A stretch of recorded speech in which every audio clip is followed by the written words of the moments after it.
Okay, so hopefully this problem seems familiar to you, similar to something that we saw in class. And so there's two parts to this, and part A is just to remind you that the relationship between velocity and acceleration, and we've talked about this before in the class, but we have never tested it.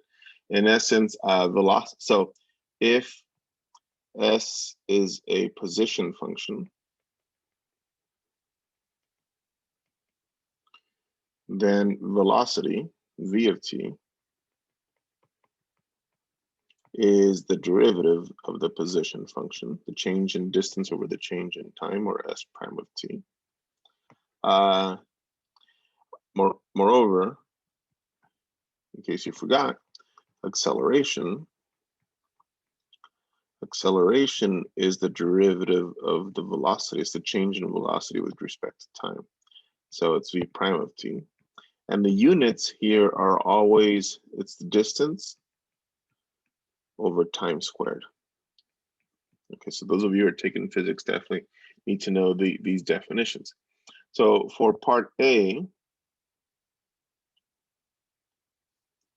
find the acceleration at the end of the walk. In essence, I'm asking you to find that, translate that to find A of 2 pi, because the end of the walk was here at 2 pi.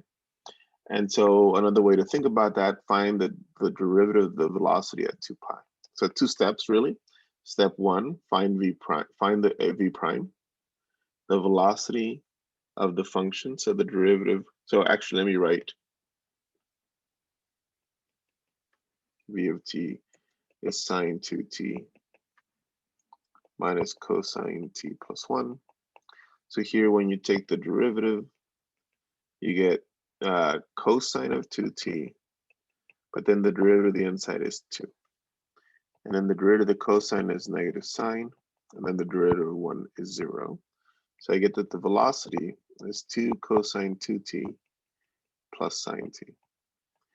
So the acceleration would be the acceleration of 2 pi. You just plug in 2 pi into this derivative. 2 cosine of 2, this is a t, sorry.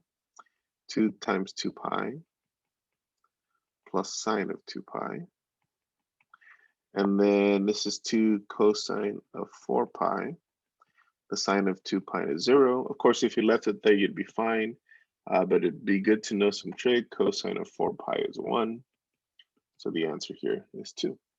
So hopefully that wasn't too bad. So again, for your final, you want to make sure you know what's going on here. And so the second part, then part B, this is the one that's similar to what we did in class. It starts, so this is the velocity.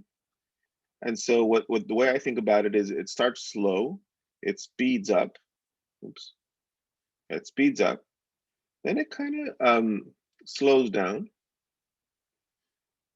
but it's still going forward, it's just going slower and slower, but then it speeds up again, speeds up again, speeds up again.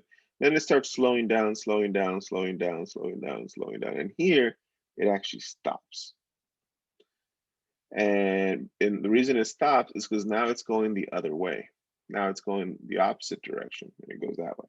So notice so again, it's going up slowly, speeds up, then slows down, and speeds up, then slows down, then it stops, and then it decides to go back. And notice it goes back for very little. That area is very small. Where here, the area is very big. So how far is it? Well, to answer this question, this is the one where you just go, well, it's from 0 to 2 pi of v of t dt. It's I'm asking for displacement, because how far is it from where it started? That's displacement. And so you just take the regular derivative. And so then the antiderivative, sorry, or the definite integral from 0 to 2 pi of sine of 2t minus cosine t plus 1. All of this dt. I'm going to split this antiderivative, this definite integral again, just to make it easier. 0 to 2 pi sine of 2t dt minus 0 to 2 pi cosine of t dt plus 0 to 2 pi 1 dt. Here for this one, if you want to get credit for the u substitution, you're actually going to have to do the u substitution. So u would be 2t du would be 2 dt. Du over 2 is dt, and then the domain, t's and u's, t goes from 0 to 2 pi. So u would go from 0 to 4 pi, because when you plug it in. And so this first integral, I'm going to make it in blue since I'm using u substitution. I'm going from 0 to 4 pi of sine of u, and then it's going to be 1/2 du. And so again, just to highlight everything here, limits of integration, I used to have 0. I still have 0, so we'll keep that one. And then the other limit of integration used to be 2 pi, but now it becomes 4 pi. Then so the 2t is what I called u. So I replaced the 2t with u. And then finally, notice that dt, which is right here, I replaced with du over 2. So there's du and there's the over 2 part. All right, so that's that part.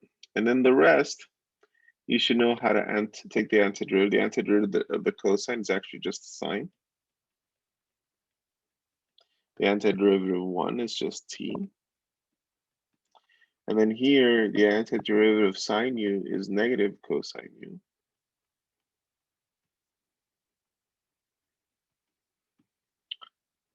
The sine of 2 pi minus the sine of 0 plus 2 pi minus 0. And then here, negative 1/2 cosine of 4 pi minus cosine of 0. Sine of 2 pi is 0, and sine of 0 is 0. Cosine of 4 pi is 1. Cosine of 0 is 1.